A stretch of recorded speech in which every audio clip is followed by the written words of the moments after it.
قرآن مجید میں ان ناموں کو اس طرح بیان کیا گیا ہے کہ هو اللہ الذی لا الہ الا هو الملک القدوس السلام المؤمن المحیمن العزیز الجبار المتکبر سبحان اللہ عما یشرکون. وہ اللہ ہی ہے جس کے علاوہ کوئی معبود نہیں ہے. یہ لفظ ہمارے بھائیوں کو سمجھنا بہت ضروری ہے کہ دنیا میں عبادت، کسی کو ماننا، کسی سے کچھ مانگنا، کسی کے سامنے سر جھکانا، وہ صرف اللہ کے لیے ہے کہ اللہ نے اپنے لیے مخصوص کر دیا ہے. تو آپ کوئی ایسا کام مت کیجئے عبادت کا جو کہ صرف اللہ کے لیے مخصوص ہے.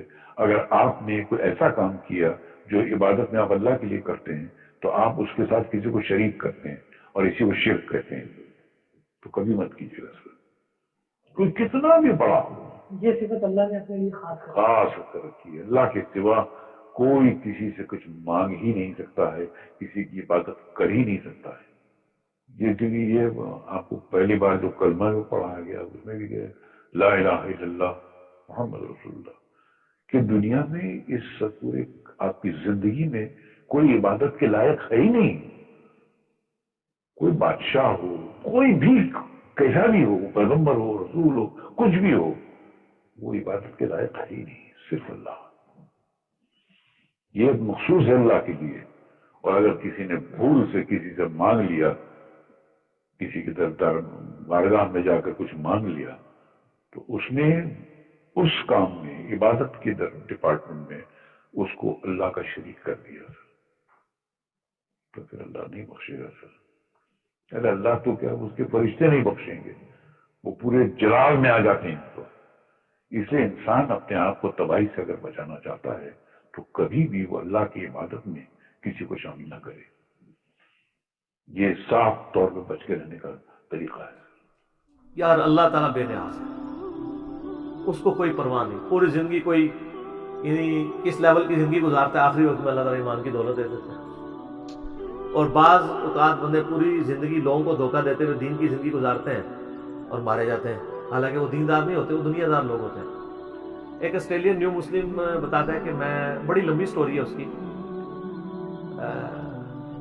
وہ کہتا ہے میری زندگی میں 2-3 ایسے واقعات اوپر تلے ہوئے جس سے مجھے یقین ہوا کہ زندگی موت کا مالک اللہ ہے. وہ کرسچن تھا تو بعد میں مسلمان ہوا. وہ کہتا ہے جی ایک میری زندگی میں واقعہ یہ ہوا کہ میں یعنی ڈرائیونگ کر رہا تھا، فل سپیڈ پہ جا رہا تھا، ٹین ایج، اور کہتا ہے سامنے سے ایک ٹرک آ رہا ہے اچانک. تو کہتا ہے میں نے آنکھیں بند کر دی کہ بس اب تو آخری وقت. کہتا ہے ٹرک گزر گیا، مجھے کچھ بھی نہیں ہوا. کہتا ہے مجھے نہیں پتا یہ کیسے ہوا، نہ میں نے اسٹیئرنگ موڑا نہ کچھ ہوا.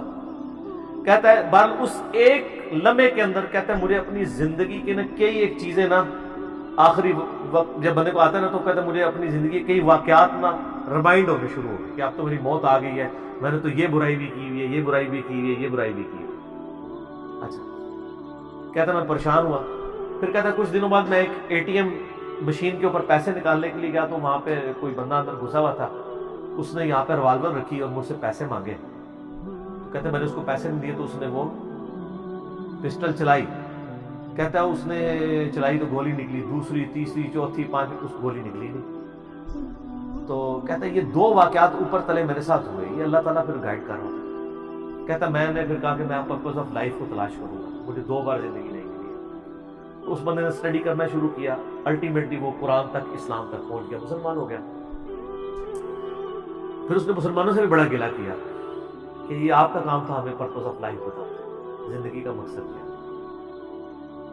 تو وہ کہتا ہے کہ میری ایک نانی تھی نا، ان کی عمر 80+ تھی. تو وہ کہتا ہے وہ گاؤں میں رہتی تھی. تو کہتے ہیں وہ مجھ سے بڑا پیار کرتی. تو وہ کہتا ہے کہ میں نا یعنی مسلمان ہوا تو میری پہلی خواہش یہ ہوئی کہ میں کسی طریقے سے اسے مسلمان کروں. وہ تو مرنے کے قریب ہے، کلمہ پڑھ ٹھیک ہے. کہتا ہے میں اپنے گاؤں گیا تو میں نے اپنی نانی سے پوچھا کہ آپ مجھ سے کتنی محبت کرتی ہیں. اس نے کہا بیٹا میں تیرے لیے جان بھی دے سکتی تھی. اس نے کہا میں جان نہیں مانگ رہا، آپ صرف ایک دفعہ شہادت کہ اللہ کو ایک مانو،